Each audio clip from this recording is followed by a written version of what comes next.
Filters are often overlooked, but a very important part of your hot tub. A clean or dirty filter can make or break how well your water looks and how your hot tub performs. What you may not know is that not all of your water always goes through the hot tub's filter, which is confusing because you would think that's what they're there for. Take a look at the bottom of your hot tub, down inside your footwell. See those large grates? They're called bypasses. Any water flow restricted by your filter goes through those bypasses, and they lead directly to your pump, and then they go right out the jets without even being filtered. This is potentially damaging to your hot tub's pumps, jets, and waterfalls. Now, if you ever cleaned a hot tub filter before, you know it gets pretty dirty. So now imagine what's getting back into your hot tub and has gotten sucked in somewhere, and now you need service to remove it. To minimize this potential problem, you need to keep those filters clean. Start by inspecting your filters weekly, and if they look dirty, rinse them with your garden hose or rinse them in your laundry sink. Start at the top of the filter with the water pointed at a 45-degree angle to the filter, and rinse downward. Try to get between each of these pleats, and once you've completed a full circle, flip it over and repeat.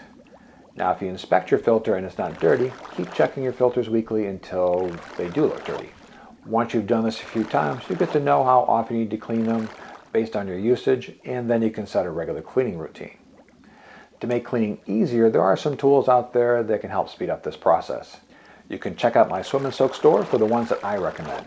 Any purchase there helps support my channel, and I greatly appreciate that, so I can keep making these videos, and I'll put a link down in the description for you. When you use one of these devices, you always want to follow that 45-degree rule.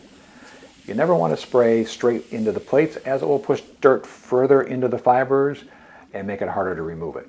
And for the same reason, I would not recommend using a dishwasher. Second, do not use a pressure washer. It can damage the filter fibers, making your filtration system less effective. Another thing to keep in mind is when you have a foam attack. Sometimes your hot tub will get overrun with foam, and this can clog up your filter. If this happens, rinse off the filter and use a quick clean product like a cartridge spray, and there are several on the market, and I have some in my store. These sprays are good for a quick surface clean and will get you back to soaking in no time. For a deep clean, I'd recommend doing this every 4 months when you do your regular water change. Just rinsing and surface cleaning will keep you soaking, but as time goes on, what is left behind in the filter will keep building up deep inside the filter's fibers, reducing its effectiveness and causing more water to go through the bypass. When shopping for a deep clean product, be sure to get one that directs it to be used for a period of several hours or even overnight. Those products will do the best job, especially on soaps and oils that are very hard to get out of your filter, and I have a really good one in my Swim and Soak store.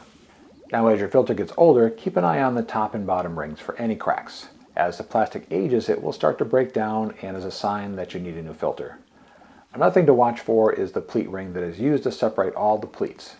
A filter is measured in square feet of surface, and the more square feet of filtration you have, the less bypass you have. But when that pleat ring starts to break down and the pleats stick together, you now have less surface area and more bypassing.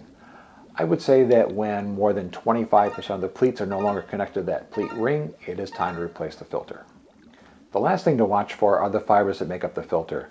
When the filter is new, they are stuck together very tightly, and then as the filter ages, these fibers start to separate, and then debris will pass through and get back into your hot tub. So when this happens, toss it and get a new one. My last thoughts on filters start at the beginning when you're looking for a new hot tub. Check the filter compartment. How many filters does it have and how many square feet? Generally, the higher end hot tubs will have plenty of filtration, and most of the others will have a little less, which will just mean you have to clean the filter more often. Now, if you have a question about this hot tub tip or something else on your mind, leave it down in the comments and I'll let you know my thoughts.